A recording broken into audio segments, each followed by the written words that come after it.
It's the part I hate most.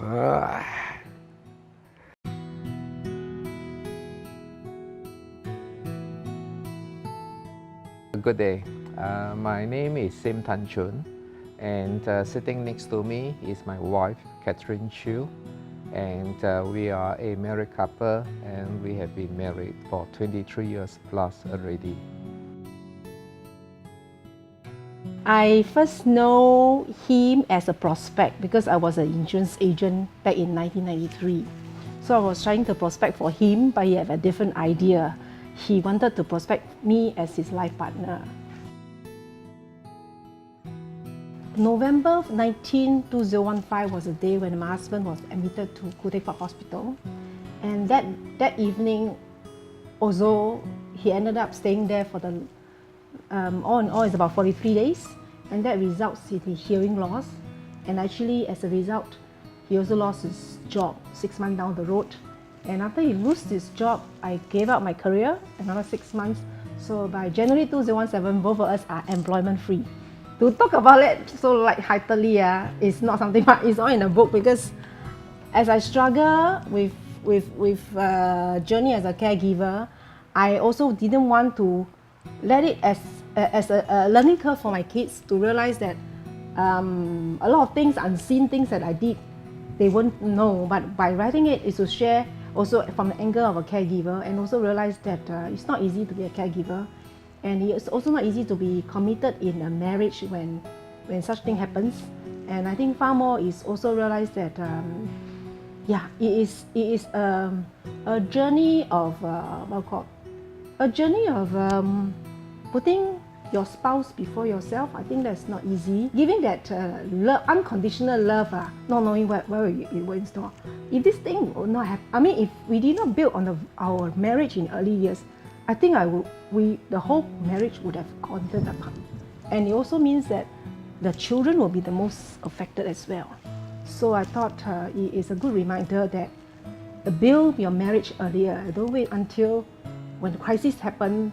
All we know how to do is see you in the lawyer's office. So when this thing actually hit me, obviously the first stage was I was in coma in hospital, and only upon my discharge, even then I was still in a bit of daze. And then after that, 1 year later, when I did not see any significant signs of recovery, then I think the reality really suddenly hit me that I will be permanently deaf. So the thoughts become very confusing, and it just keep on sweeping around. What would I do? You know, because I still had school-going children. So that's why my wife bear the burden of being both a mother role and a father role to them. For me, I try to keep things minimum with them as not to frustrate or make things more difficult with them in the sense.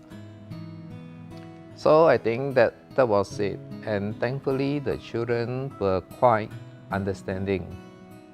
So they were able to so-called pull themselves up and be independent of, especially from me, and also become more sensible in terms of their requirement, especially on certain financial aspects.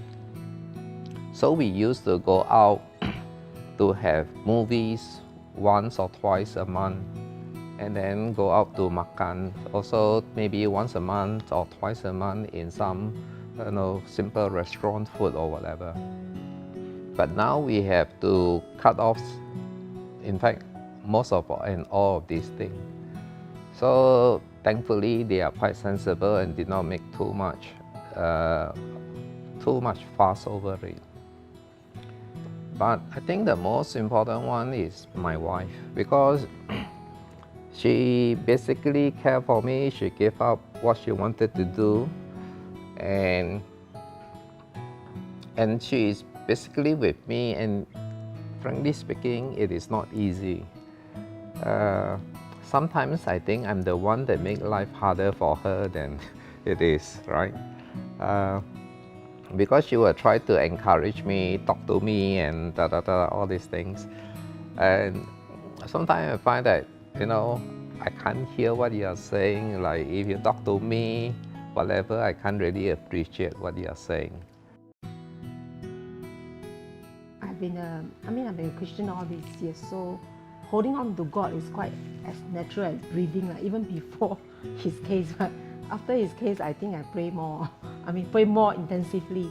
But I think the other thing is also I have also close family bonds with my sibling and my parents. And also the other thing is also I have got a good community of spiritual support. Especially I got something like at least 10 ladies whereby when I text them, they will be there praying for me.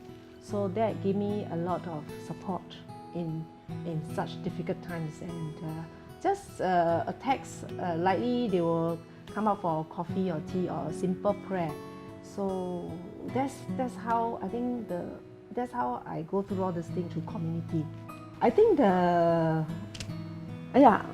love is quite automatically. It's like seeing a person with this situation, you also feel like that. How much more is your spouse? So the love that built over time becomes very natural, that even in difficult times you just want to give the best to your spouse. And just now you was asking me, basically we have actually that year alone, our marriage was very rocky because don't know why don't know what happened now. We all two can quarrel over the smallest things on planet Earth. So when he lost his hearing, it was like something like he couldn't hear me. So I found no reason to quarrel. Quarrel cannot hear. So that's how somehow this whole difficult situation in such a way is that if we cannot quarrel because he can't hear me, I end up spending more time praying because obviously cannot hear. After all the typing, I also feel very tired. So I cut short a lot of conversation to like 1:10 or whatever I wanted to tell him. So it could help him because he realized that, oh, that's what my wife wants and things like that. So so it is, I think underlying all things is really love for each other in difficult times. So I think for myself, I really appreciate my wife. Here's the part I hate most.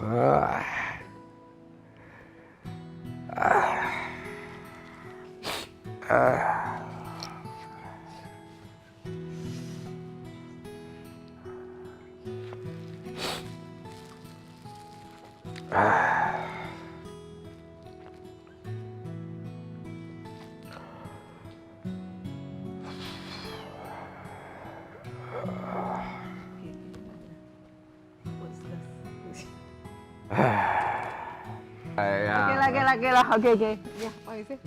Okay, give you a peck. Okay. Yeah,